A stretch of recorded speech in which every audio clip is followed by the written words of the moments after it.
Plongeons dans le monde captivant du travail social. Travail social. Expose ton travail social est un balado international francophone qui projette de vous faire comprendre le travail social. Je vous emmène à la rencontre de ceux et celles qui œuvrent pour le bien-être de la société. Bienvenue dans ce nouvel épisode. Aujourd'hui, je poursuis l'échange avec Hélène Mayfair, assistante de service social française, que vous avez eu le plaisir d'entendre lors de l'épisode sur les représentations de l'assistante sociale.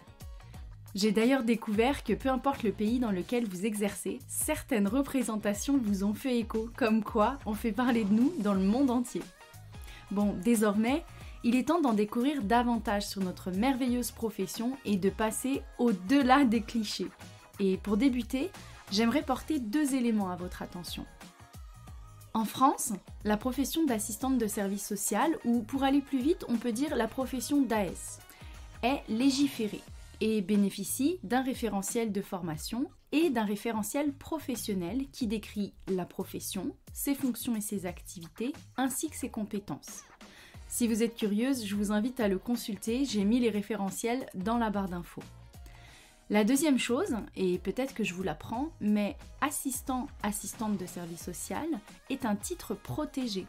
C'est-à-dire que personne ne peut occuper un emploi d'assistante de service social ou porter ce titre sans être autorisé par l'État français. Alors, si vous voulez en savoir plus sur les assistantes de service social diplômées d'État, les DEASS en France, restez à l'écoute.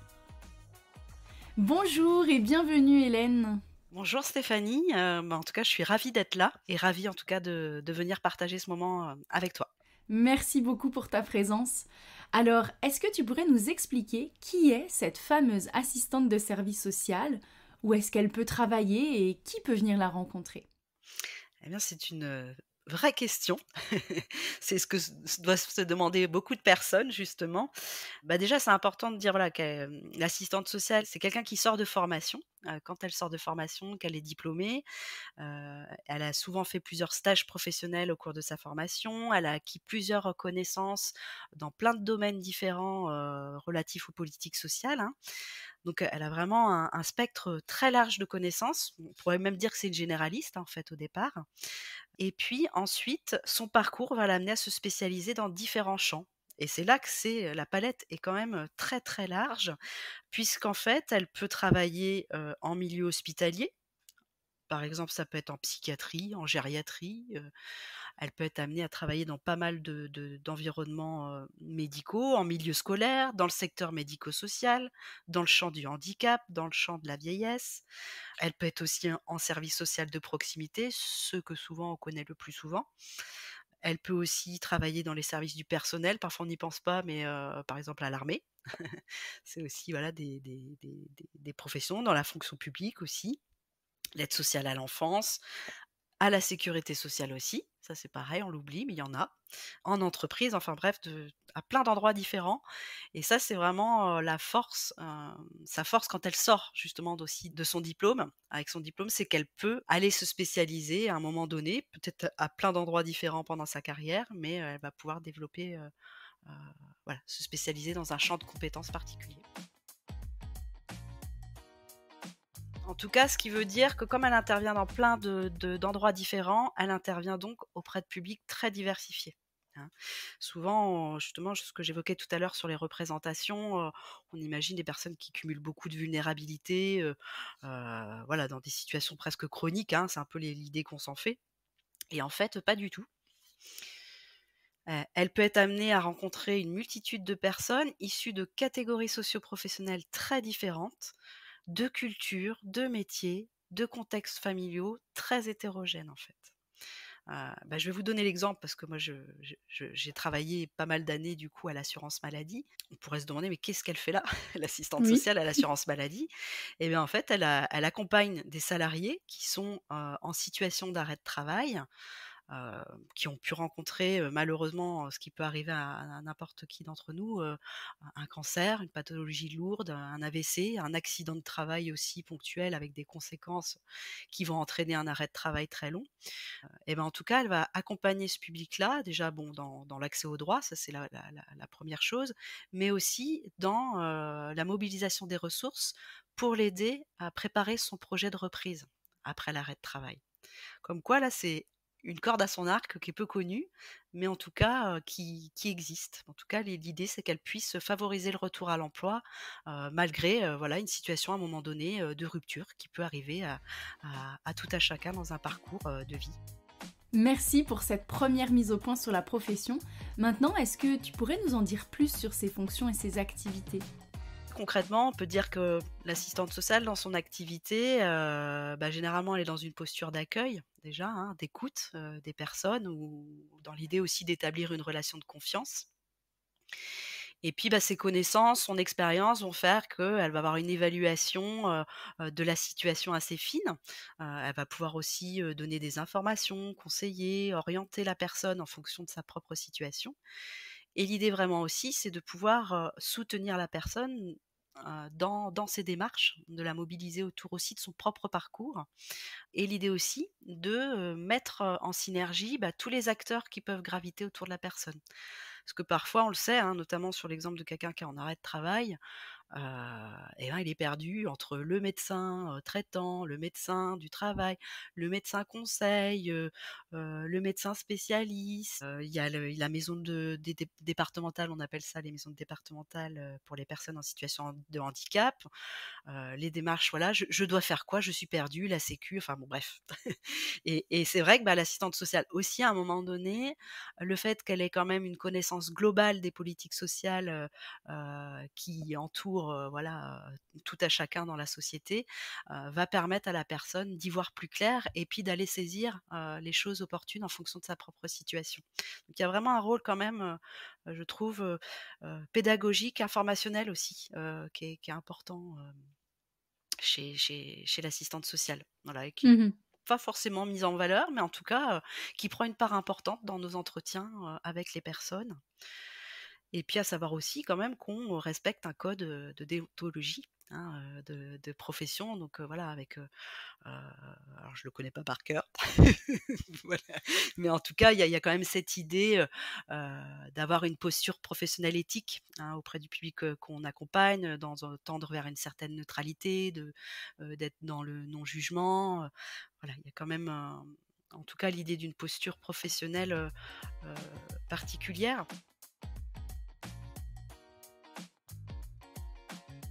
Donc ça peut en tout cas au niveau de l'activité de l'assistante sociale, elle peut intervenir en individuel, en entretien, avec des personnes, mais il y a aussi quand même, un côté de son activité professionnelle qui est un peu moins connu, mais en tout cas elle fait aussi de l'intervention, en travail social collectif. C'est tout ce qui est intervention collective, alors des fois ça peut être des actions communautaires, ça prend plein de formes différentes, hein. On parle aussi de développement social local, voilà, d'animation Mmh. de groupe et cetera. Et ça, c'est vraiment une corde à son arc qui est peu connue, parfois un petit peu en tout cas en Sous-utilisé. métropole, peut-être sous-utilisée, voilà, on va dire ça. Oui. Heu voilà, pour donner un petit peu un exemple aussi de ce qu'on peut faire en travail social collectif, je vais reprendre un exemple quand je travaillais à l'assurance maladie, heu, bah, on s'est dit à un moment donné avec des collègues, bah, on a beaucoup de personnes qui sont très isolées par l'arrêt de travail en fait, parce que souvent, pendant l'arrêt, bah, déjà on travaille pas, donc on n'est plus avec les collègues. Souvent, on a un peu de culpabilité aussi, hein, d'être absent, voilà. La famille, c'est pas forcément les personnes auprès desquelles on a envie de se confier. Donc on s'est dit, bah, ce qui peut être intéressant à un moment donné, c'est concilier une problématique commune, l'arrêt de travail avec des difficultés à reprendre son travail après l'arrêt et puis, un besoin aussi peut-être de, sortir de cet isolement. Donc on avait mis en place, donc des actions de groupe comme ça et ça a été, très, très riche. Enfin, Vraiment l'idée, alors on est parti sur un modèle travail social de groupe en se disant: «On réunit les gens, les personnes viennent se présenter, font connaissance et puis là va émerger des points de convergence, peut-être des besoins communs», avec l'idée de se dire: «Bah, là, on sent qu'il y a un besoin par exemple d'information, on va faire venir le médecin du travail». Voilà, on essaye aussi de mobiliser les personnes pour qu'elles aillent chercher les acteurs. Il y avait vraiment cette idée-là, de remettre les personnes en action, de pouvoir avoir un endroit, de libération de la parole aussi, et d'avoir aussi, des pairs qui partagent des en tout cas une situation similaire. C'est jamais totalement, pareil, mais en tout cas, voilà, d'avoir une écoute où tout le monde parle finalement de à peu près de la même chose. Donc c'est vrai que ce volet-là, en tout cas moi j'y suis très attachée. Dans ma pratique, en tout cas, voilà, je trouve ça important de garder les 2, hein, de garder cette approche individuelle et le collectif pour moi est totalement, complémentaire, et d'ailleurs je dirais même est assez puissant dans ce que ça peut produire, dans les groupes. Merci de nous avoir donné des exemples. En fait, c'est très parlant et je te rejoins effectivement sur les interventions de groupe et les interventions collectives qui sont pas toujours visibles ou en fait qu'on n'a pas toujours l'occasion de pouvoir mettre en œuvre et qui pourtant font partie intégrante de nos compétences professionnelles. Merci. Alors, tu as fait le point sur 4 grandes fonctions sur 5 des assistantes de service social, telles que l'accueil et l'écoute des personnes, l'évaluation, le conseil et l'orientation, mais également l'accompagnement social individuel et l'accompagnement social collectif. Je sais que tu voulais parler de la dernière fonction, le conseil au développement des politiques sociales et territoriales.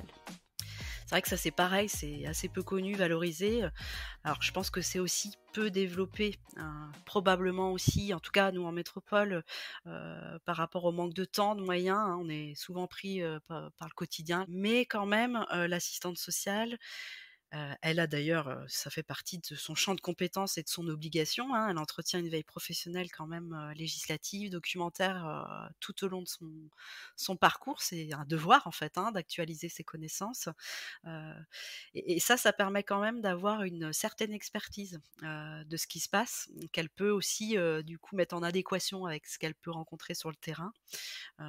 Et là, je me dis qu'il y a vraiment un réel champ d'expertise qui est un petit peu sous-exploité, si je peux me permettre le terme, mais Mhm. voilà, c'est un peu dommage, voilà, en termes d'aide à l'élaboration, voilà, à l'évaluation aussi des politiques sociales, de leur mise en place concrètement sur le terrain, des effets que ça produit, parce que du coup, elles sont en première ligne aussi. Donc ouais, ça c'est en tout cas un pan de la profession qui mériterait d'être, mis un peu plus en valeur. Alors si je résume, tu as mentionné différents lieux d'exercice. Évidemment, on pourra en ajouter d'autres, comme les associations du secteur social ou les entreprises d'économie sociale et solidaire, etc. Puis tu as parlé aussi des différentes fonctions et activités des DESS également. Maintenant, quand je te posais la question de qui peut être accompagné par une AS, c'est tout le monde en fait. Tout le monde peut être accompagné par une assistante de service Tout social. à fait. C'est en fait, toute personne peut venir voir l'assistante sociale, quel que soit, en tout cas le public qui va venir la rencontrer. On a tendance à le catégoriser par catégorie socio-professionnelle, en fait, hein. J'ai Mmh. l'impression, alors après c'est peut-être aussi, moi ma propre représentation des représentations, mais j'ai quand même cette sensation-là que, dans l'esprit collectif, dans l'imaginaire, commun, on est un petit peu là-dedans, quoi, dans que ça ne concernerait qu'une catégorie, socio-professionnelle, Mmh. alors que, en milieu hospitalier, n'importe qui peut être hospitalisé, peut avoir besoin, d'un accompagnement pour un retour à domicile après hospitalisation. La personne âgée vieillissante, ça va nous concerner tout à chacun. À un moment donné, bah, si on s'est jamais trop penché sur la question, le jour où ça nous arrive ou pour un proche, on sait pas forcément comment s'en dépatouiller, quel acteur mobiliser et cetera. Bah, je me dis que c'est quand même un acteur privilégié finalement pour beaucoup de personnes. Heu, voilà, on pense à des situations, heu, bah, par exemple de violences conjugales aussi, des situations plus graves. En tout cas, c'est une professionnelle ou un professionnel, parce qu'il y a des hommes aussi, qui, est aguerri de ces questions-là. Heu, voilà et qui a pas peur non plus d'aller sur ces questions difficiles parce que parfois on sent, hein, quand on échange aussi avec des partenaires, d'autres acteurs qui ont d'autres métiers ou quand les situations sont un petit peu trop compliqué, il y a beaucoup d'enjeux, on sent qu'il y a une certaine appréhension ou un sentiment de pas être légitime. Alors, c'est pas pour dire que l'assistante sociale est forcément plus légitime, mais en tout cas, c'est des, problématiques qu'elle a déjà envisagées, qu'elle a déjà probablement côtoyées ou abordées et qu'elle est en capacité, en tout cas, pour accueillir, apporter un premier niveau de réponse. Après, elle fera pas tout toute seule, mais elle sait quel levier activer. Chose qui parfois, peut-être, dans une autre profession, des personnes vont pouvoir accueillir, mais du coup vont être rapidement en difficulté parce que ne vont pas savoir quoi faire de l'accueil de cette parole. C'est vraiment pertinent ce que tu dis. J'ai justement enregistré un épisode avec un assistante de service social qui aborde spécifiquement les collaborations professionnelles et le partenariat. Et en fait, comment l'AS peut travailler avec différents professionnels, institutions ou organisations dans ses interventions, dans ses accompagnements. Et si je rebondis sur ce que tu mentionnais juste avant, j'ai l'impression que la question n'est pas tant qui peut être accompagné par l'AS, mais pourquoi être accompagné par une assistante de service social. Eh oui. Eh ben, pourquoi? Il peut y avoir plein de pourquoi. Je pense que le pourquoi, il peut, revêtir plein de visages. Heu, de toute façon, l'assistante sociale parle d'une demande et parfois la demande, c'est pas vraiment la demande sous-jacente. Je sais que c'est un peu bizarre dit comme ça, mais Oui, parfois, en tout cas, une personne peut arriver avec la sensation d'une difficulté ou d'un problème, et l'assistante sociale, en tout cas, va permettre de vraiment border, ce problème avec la personne qui, parfois, n'est pas le problème énoncé au départ et ça va permettre de vraiment cibler où est le vrai problème. Voilà, si je peux m'exprimer ainsi. oui, alors justement, est-ce que tu aurais un exemple pour illustrer tes propos? Un exemple, par exemple, si c'est une demande d'aide financière, généralement l'assistante sociale ne va pas se cantonner qu'à cette demande-là. Notre travail, c'est d'évaluer la situation. Donc, pour évaluer une situation, il va falloir en savoir un peu plus. Donc l'idée, c'est de s'être dans l'entretien, de pouvoir recueillir des informations de compréhension du contexte de la personne et cetera. Et c'est à partir de ces éléments-là, généralement, qu'on travaille la demande, qu'elle commence un peu à s'affiner.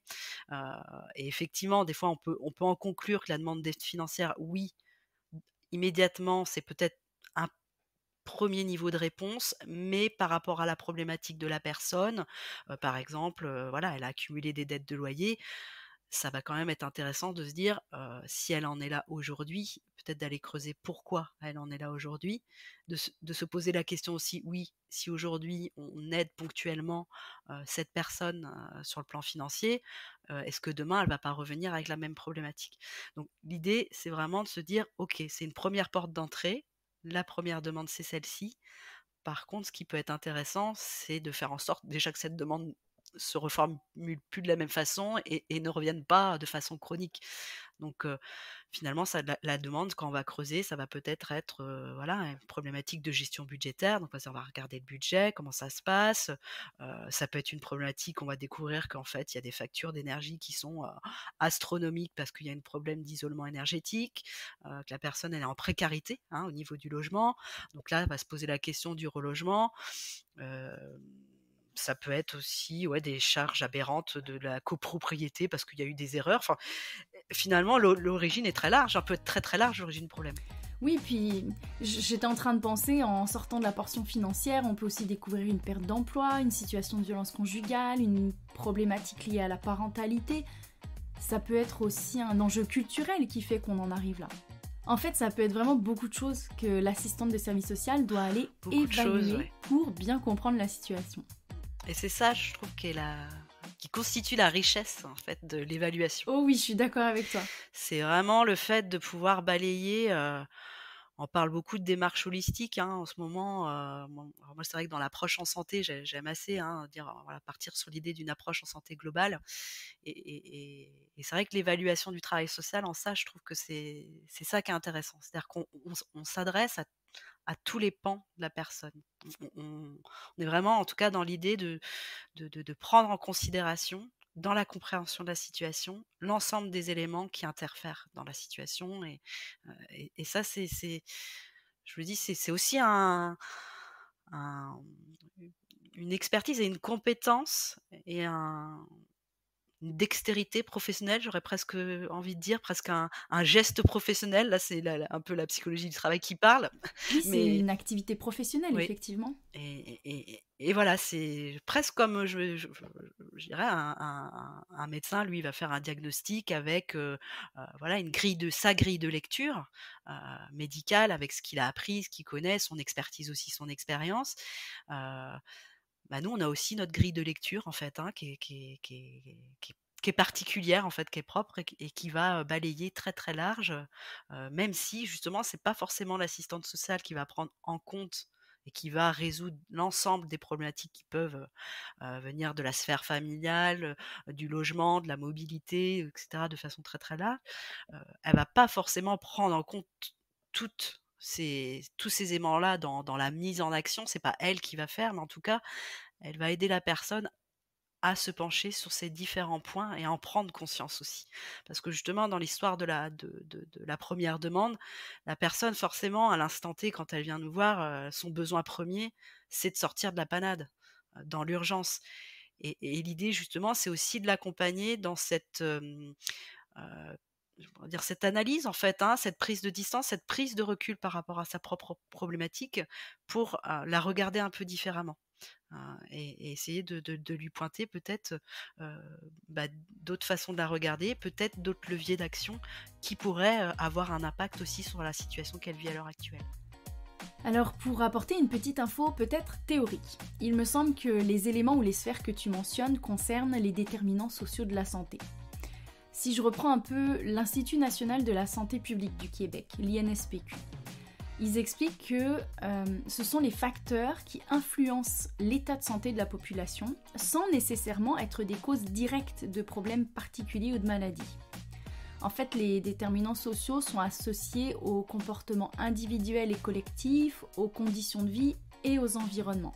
En voici quelques exemples. Alors, il y a le revenu, l'éducation, l'emploi, l'insécurité alimentaire, le handicap, le logement, les réseaux de soutien social, les stéréotypes, le genre, l'exclusion sociale. Il y a aussi l'expérience qu'on a vécue dans la petite enfance, les habitudes de vie, et puis l'accès, mais aussi la qualité des services de santé, des services sociaux proposés. Évidemment, il y en a encore d'autres.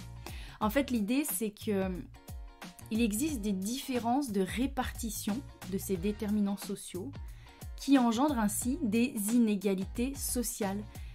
Et c'est pour ça que les assistantes de service social, en fait, tout comme les travailleuses sociales au Québec et sûrement d'autres professionnels dans d'autres pays, les prennent toujours en compte dans leur intervention, et notamment lorsqu'elles font leur évaluation en travail social. Puis je me disais qu'en France, dans le référentiel professionnel, quand on parle de souvent réaliser une évaluation globale de la situation, il me semble qu'il s'agit justement de prendre en compte les déterminants sociaux de la santé. Ouais, ouais, ouais, bah, ouais, c'est un peu l'objet et c'est vrai qu'on oublie souvent ça. Voilà, la santé, elle est globale et les déterminants sociaux ont un impact de toute façon et même en santé mentale. J'ai récemment, là, fait un MOOC en ligne sur, prévention, repérage de la crise suicidaire et les études scientifiques montrent bien que, les déterminants sociaux, sont des facteurs, reconnus et qui peuvent précipiter, vers la crise Ah suicidaire oui, et souvent c'est un facteur précipitant. Donc je me dis: «C'est quand même Heu, ça a un enjeu majeur quoi, d'accompagner ces déterminants-là quoi. Parce qu'ils ont un impact, enfin quelqu'un qui perd, qui allait très bien, qui perd brutalement, son boulot, sa situation se dégrade, on a fort à parier malheureusement que, bah, sa santé mentale va en être impactée aussi, la sphère familiale et après, bah, c'est un peu l'effet boule de neige, hein, de toute façon. C'est vrai qu'il y a pas un problème qui impacte toujours qu'un domaine en silo, de la vie de la personne. On sait bien qu'un problème, je pense à l'arrêt de travail de nouveau parce que ça je connais bien, heu, oui, ça va impacter la vie de la personne, à titre personnel parce qu'elle va avoir des douleurs, parce que, voilà, dans son quotidien, c'est compliqué. Mais ça va avoir aussi un impact sur sa famille parce que, bah, il pourra plus aller faire les courses, tout va reposer sur le conjoint qui va entretenir le logement, qui va s'occuper des enfants. Enfin, donc ça peut aussi être source, de tension. Ça a un impact sur le travail parce que du coup on peut pas, retourner au boulot, que peut-être on pourra pas reprendre son travail. Donc de toute façon, un seul problème, c'est rarissime qu'il ait pas d'impact sur le reste. Merci Hélène, je pense qu'on s'en va doucement vers la fin de l'interview et je pense que cet épisode de Balado va être le plus long. Et d'ailleurs, souvent quand on parle de la santé, on pense à la maladie ou la santé physique, mais nous, en tant qu'AS, on est aussi présente dans la santé, mais il y a aussi la santé mentale ou la santé sociale en fait. Tout à fait. Et c'est vrai que parfois je suis un petit peu, alors, on va pas dire en colère, mais un petit peu amère quand même, parce que je me dis, en tout cas, ça c'est peut-être propre au contexte en France, hein, voilà, je me dis qu'on est beaucoup des nombreuses professionnelles, pour la plupart bien motivées. Voilà, on a tout ce tas de compétences que parfois je me dis: «Bah, c'est dommage, elles restent endormies finalement», parce que les conditions de travail font que, parce que des fois, finalement, une fiche de poste, voilà, va peut-être être un peu restrictive. Parfois, des fois, c'est, justement les partenaires ou les personnes avec qui on va travailler vont cantonner l'assistante sociale à un endroit en fait et qui la Ou à la limite. Voilà, bureaucratie. qui la limite dans son activité en fait et parfois même ça peut être un peu rageant parce qu'on va faire appel à d'autres professions, ou d'autres métiers, et on se dit: «Mais pourquoi on n'a pas pensé à nous en fait?» C'est c'est un peu des fois ça me fait un peu bondir où je me dis: Tout à «Mais nous fait. ça on sait faire». Enfin, je sais plus, l'autre fois je me suis un peu agacée où j'ai vu, on va mettre en place des coachs en santé. Je me suis dit: «Mais c'était un médecin qui disait ça et je me dis: mais il y a pas besoin de coach en santé». Enfin, le tout ce qui est éducation en santé, prévention en santé, fait les travailleurs sociaux, assistantes sociales d'ailleurs même éduques, là c'est de façon même plus large, heu, sont en capacité, Mhm. de faire de l'éducation en santé ou de la prévention en santé, et voilà, je suis Tout à étonnée fait. en fait des fois qu'on nous oublie un petit peu Oui. et je me dis que peut-être, la piste pour, essayer un peu davantage de valoriser ce qu'on fait, c'est vraiment en tout cas développer, je sais pas comment c'est, au Québec, mais en tout cas nous ça c'est vraiment, balbutiant. Ça serait d'aller vraiment sur une clinique en travail social quoi. De vraiment, développer, ce pan-là quoi. Merci beaucoup Hélène, je pense que tes mots vont faire écho à toutes nos collègues DEASS. En fait, on est vraiment plusieurs professionnels motivés pour exercer et, si je peux me permettre de le dire comme ça, il y a plusieurs employeurs qui n'utilisent pas nos compétences ou en fait ne nous permettent pas de mettre en œuvre toutes nos compétences professionnelles. C'est ça. Puis, ouais, si je poursuis ma réflexion, ce balado expose ton travail social, puis également cet épisode, j'espère qu'il va venir démontrer ce que peuvent faire les DEASS et leurs multiples compétences. Alors, pour terminer, est-ce que tu souhaiterais nous dire un mot de la fin ? Oui, on a dit beaucoup de choses, qui pouvaient, en tout cas être positives, mettre en valeur, voilà, la profession d'assistante sociale, et c'est vrai qu'aujourd'hui, en tout cas pour les professionnels du secteur, on voit que c'est très compliqué, que voilà, il y a en tout cas quelque chose d'assez pesant, un risque aussi, hein, probablement pour la profession, son devenir, il y a vraiment des enjeux. Hem, on est en attente d'un sursaut un petit peu au niveau des orientations de nos politiques sociales. Voilà. Moi, en tout cas, je reste quand même si je suis un peu pessimiste, je reste quand même, optimiste, hein. Je sais que c'est un peu paradoxal, mais je me dis que même si, finalement, en tout cas, les formes de solidarité qu'on a connues, ne peuvent plus perdurer comme elles l'étaient, on va trouver d'autres formes, de solidarité. Elles s'exprimeront d'une autre façon. Je suis convaincue en tout cas, voilà, de la force de l'humain aussi et puis, des professionnels qui s'engagent aussi et que, la seule chose qu'on a à se dire aujourd'hui, c'est: «Est-ce qu'on veut en être ou pas de cette transformation et de ces évolutions à venir?» C'est donc, à chacun d'entre nous de décider d'attendre, de voir ou de tenter de prendre les devants.